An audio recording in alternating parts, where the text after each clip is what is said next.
In today's video, we're taking a look at some trade talk around the NHL, focusing on the Toronto Maple Leafs. We're going to take a look at the latest updates on the William Nylander contract negotiation situation. Plus, are they also looking for a D with the Leafs as well, looking to maybe bolster their physicality on the right side? Plus, we have some updated trade rumors on the Winnipeg Jets and Mark Scheifele and Connor Hellebuyck. We have some prospect news as well, news in the Sharks front office, and we also have lost another legend around the NHL, Sabres play-by-play man Rick Jeanneret. All that and more coming up next.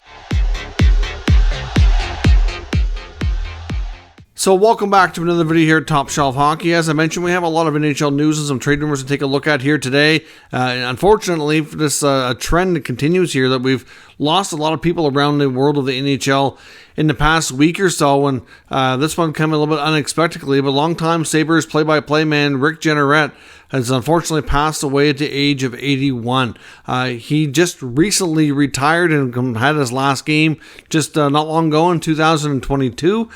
He was the play-by-play voice of the Sabres from 1971 to 2022, a long haul. Been around the game a long time, very well liked, very well respected. I've never heard anything but good things about this guy. I know a lot of Sabres fans, Sabres players, alumni, etc. have all considered him to be one of the best in the business. Did a terrific job in Buffalo for a really long time. It's very unfortunate and sad that he's only been retired a year. I mean, I know he obviously worked it right up until he was, around 80 years old, which is quite a feat and something that a lot of people don't do.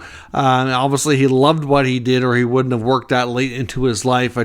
When I see people retire and they don't get to enjoy retirement for too long, I know personally I just find that a little bit sad, but clearly, like I said, he was doing what he loved and passionate about well into what we consider retirement years.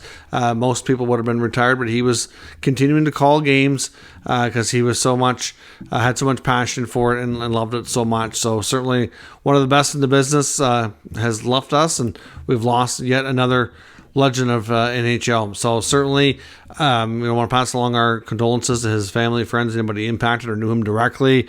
Another big loss in the world of hockey. Hopefully this trend can not continue and we don't have any more news of big time personalities or players around the league losing their lives here anytime soon. To some other more positive news, we do have some changes announced today by the San Jose Sharks, which include a couple of former actual NHL players joining their front office in different roles.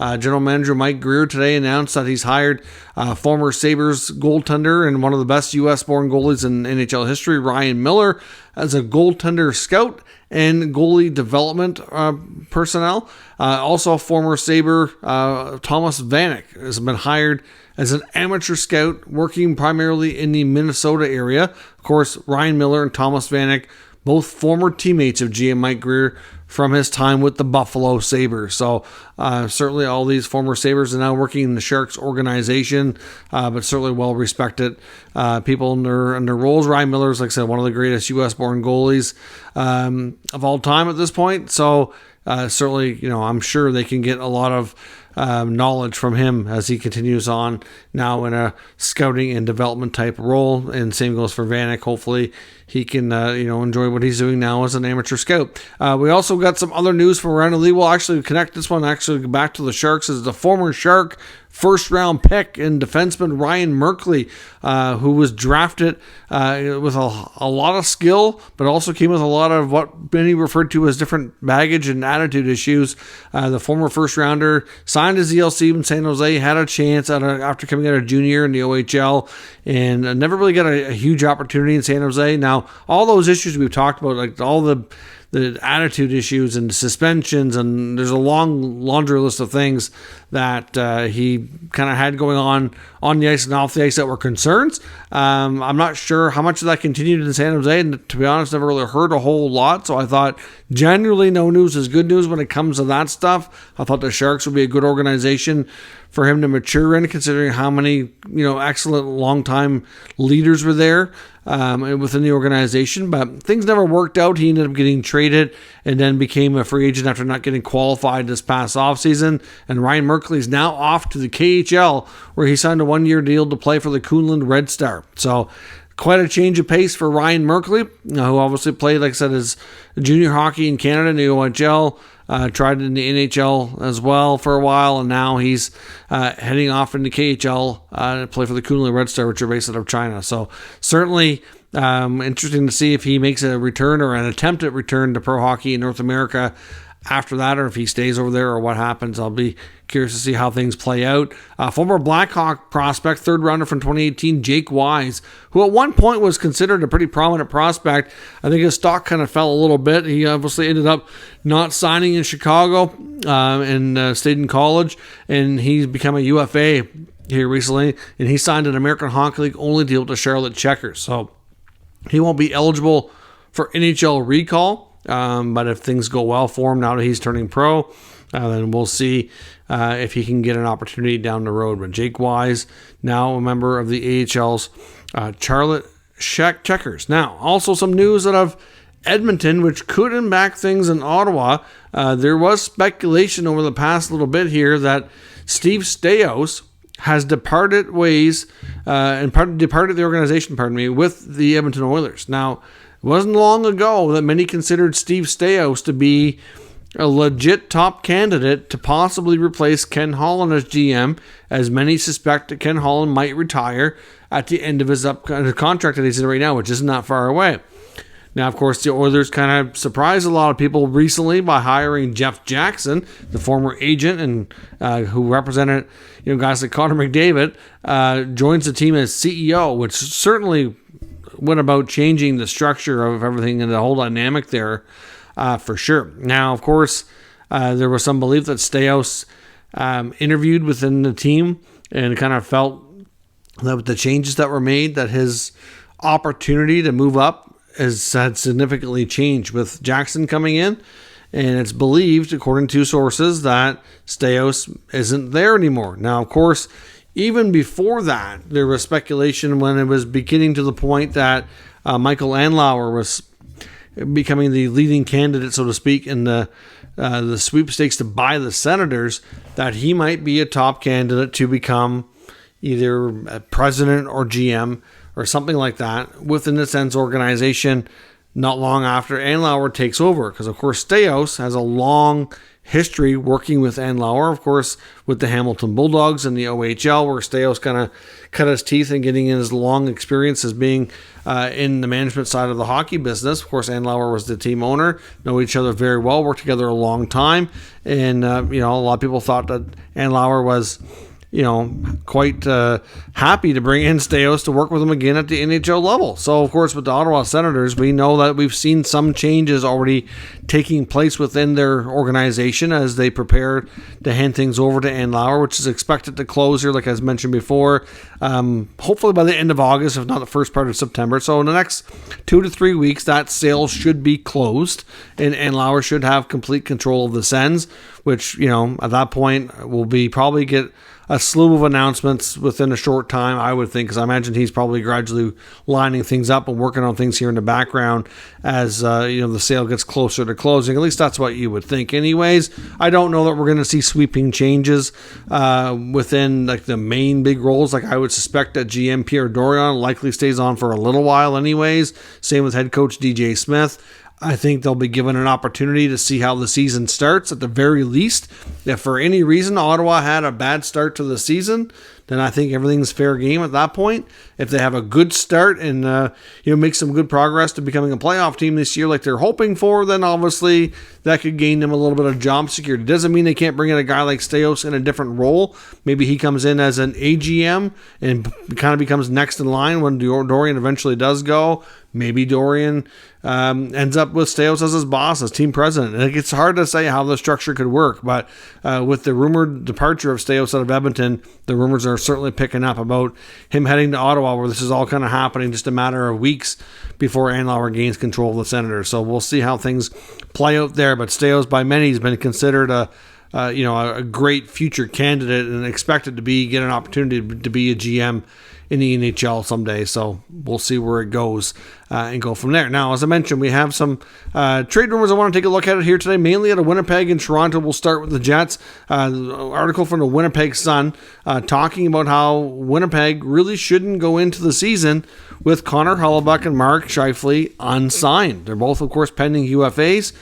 We knew going into the off-season, that there was really 4 big names in Winnipeg that could find themselves getting a change of scenery. That included Pierre-Luc Dubois and Blake Wheeler as well, both of which have since moved on. Of course, Cheveldayoff, when the GM was able to complete a trade for PLD. A little different, though, where he was still an RFA and could have went one more year.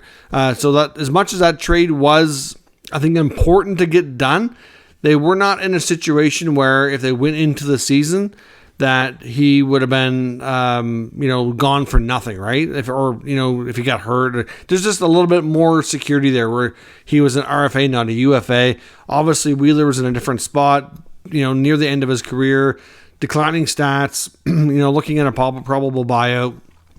Whole different scenario there. Blake Wheeler signed a real cheap contract, of course, afterwards to go to New York. So clearly, that leaves him with 2 big question marks, Hellebuyck and Scheifele. Now, we've heard from Hellebuck's camp and rumor mill that he has let the Jets know he will not sign an extension. Now, Scheifele, we have not heard that. We've heard the rumblings off and on for about a year or so that maybe he wants a fresh start. If the Jets are going to be in a situation where they're not going to be able to contend, he's in the early part of his 30s now, maybe he moves on and chases Stanley Cup somewhere else. I know Scheifele is an incredibly smart player, well-studied, loves the game, and he's just a bit of a hockey nerd, if you will, in that sense. And I think it's really important to him to win. And if he doesn't think he can get that in Winnipeg, that's going to be the reason why he eventually leaves, if that's the case. Now, of course, the Winnipeg Jets, there's been some speculation that maybe they try to extend either or both of these guys, but this article in the Winnipeg Sun now suggests that going into the season with them unsigned is way too risky. It's not like the Dubois situation or back before that with Andrew Kopp or with Jacob Trouba, where they were still in RFA mode, right? Different scenario. What if they start the season and either of those guys gets a serious injury and happens to be out for the rest of the year? Well, they're now untradeable. You're not going to be able to trade them and get anything back. They're going into unrestricted free agency. If their intent is to likely leave, well, you're screwed. So there is a lot of risk involved with letting them start the season unsigned and not traded.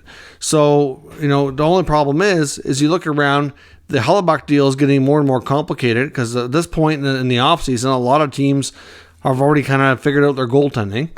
And the other thing is with the rumored contract extension that he wants, I don't know if there's any team right now that's willing to give that to him. As much as he's a great goalie with a great history, I don't think a team is going to want to pay big bucks of $9.5 million or more on a contract extension plus the asking price to get him on their team at this stage. So I know I've heard talk from some NHL insiders saying that it's quite likely that they start the season with Hellebuyck, and maybe they have to do so. When it comes to Scheifele, it's a different scenario, of course. I don't know what the plan is, but certainly if they move Scheifele, they need to get back a top 6 center. They've already lost Dubois. They can't go down another guy who can be capable of playing top 6 minutes and top 6 as a centerman. So that's really difficult. Now, one of the teams has been linked to some centermen like Scheifele and Calgary Flames centerman Elias Lindholm is the Boston Bruins. Both of these players, for different reasons, make a great argument to be a great fit there to replace the departures of Bergeron and Krejci, who they suddenly find themselves lacking depth at the center position. Would it make sense? Absolutely, that they trade for a guy like that. They've been linked to Jean-Gabriel Pageau as well. A little bit less of a high asking price, I'm sure, for him. Not quite as offensively gifted as the other two. Different role, though, mind you. But when it comes to Lindholm and Scheifele, many feel that the Bruins likely can't pull off a trade anyways, even because I'm sure there's probably some interest, but they probably lack the necessary assets to satisfy either team. That's the part that gets complicated. The Bruins have been in win-now mode for some time. They don't have a deep prospect pool. Sure, they could offer picks, but are those if they can retool here, those picks are not going to be super high picks likely. So again, not the most value added, if you will. So it's going to be complicated to find deals for some of these guys. So I do agree with the premise of the Winnipeg Sun article that going into the season with either of these guys unsigned is incredibly risky. And I do think that Kevin Cheveldayoff needs to figure something out before the season starts, either by training camp or something, because if you run into an injury, that is going to be an extremely big problem. But we'll have to wait and see where things go. At this point, there just seems to be not a lot of teams that make a ton of sense right now to pull off a deal. And we'll have to wait and see where it goes. But if I'm Cheveldayoff, I'm trying to get this figured out before the season starts. Now in Toronto, the Athletics' Shane Goldman talks about in a recent article here the complexity of the William Nylander negotiations and just how much that it's completely reliant upon the Austin Matthews contract being finalized first. As we've heard from other NHL insiders with great knowledge of the Leafs, there's just no way you're going to see William Nylander sign first. I mean, and if I'm wrong on that, I'll certainly eat crow here on the channel, but I just don't see it happening. William Nylander went first last time, and I think he felt like he left a lot of money on the table, and he doesn't want that to happen again. He doesn't think there's nearly as big of a gap as there is right now in salary between he and Matthews and Marner, and I don't disagree with him. Do I think he's worth everything he's looking for?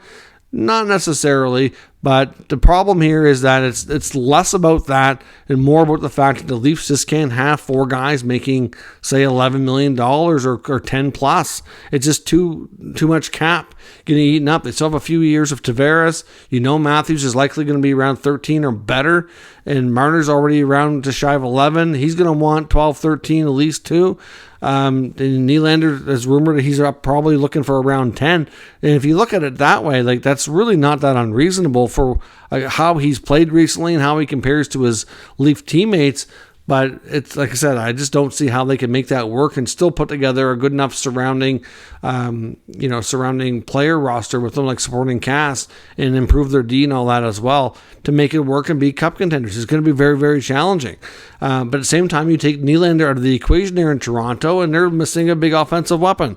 So it's not exactly easy. It's quite complex, as Goldman writes here. And as she says, the Matthews contract needs to be settled first before they can really make any good progress with Nylander. And she's like, Brad Treliving knows full well here the risk going into the season with Nylander being unsigned. Of course, he has the same agent as Johnny Gaudreau, who, this happened with Treliving in the Flames last year. He knows firsthand, dealt with it firsthand with the same agent, and knows just how a hardball they can play. Nylander's proven in the past he's not afraid to bet on himself and stick to his guns, and he's going to do it again if need be. And it's going to complicate things going into the season. So as much as she hasn't heard that a trade is imminent, but there's certainly growing concern that it's going to lead to that because of the fact of the negotiations not really going well, not making any progress, except mainly on the fact that Matthews is not done yet. Nylander's signed for next year. They absolutely do not have to talk to the Leafs and get a deal done. There's no rush. Absolutely no rush on Nylander's part whatsoever. He's confident that he'll have another good season and he'll get his money one way or another, whether it's in Toronto or elsewhere. So we'll just have to see where things go. But at this rate, again, things are at a point for what she's hearing that growing concern, but not at a point where anything is imminent. So we'll have to see where that goes. The Leafs are also speculated to be considering making more moves on the blue line, but if this is a move they're going to make, their money's going to have to go out. And, it could cost them a defenseman like a TJ Brody, which I'm not sure is really the right move. But there's been some talk and speculation in the rumor mill that they may want to add a right shot defenseman if they can. Ideally, somebody with decent size and ability to play on the physical side of things. I mean, they lost Luke Schenn, Justin Hall. They brought in John Klingberg. Klingberg is anything but physical.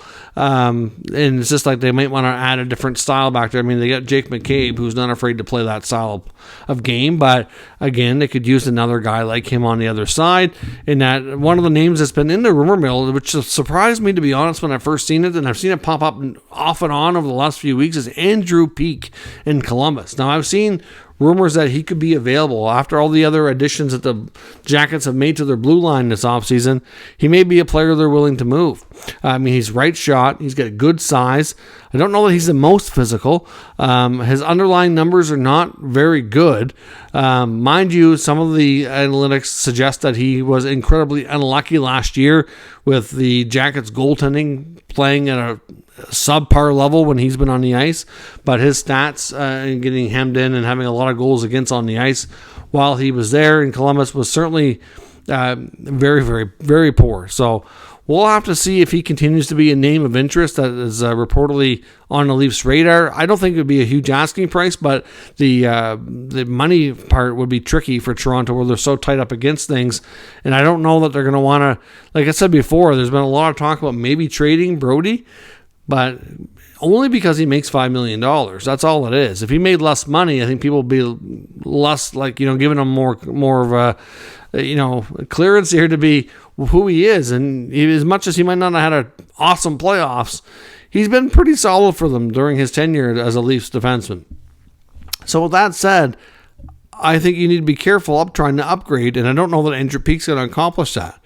So it's really more about the money than it is about the play, I think. But we'll see if he continues to be a name of interest and what it might cost him or how things go. I'm not sure that's the complete answer, but we'll see if there's anything to that as time goes on. Let me know your thoughts on all of today's news and rumors down in the comments. We'll discuss further. If you're new to the channel, make sure you subscribe and stick around. We'll keep you up to date with the latest news, rumors, and analysis of all 32 NHL teams. Thanks for watching, and I'll catch you next time.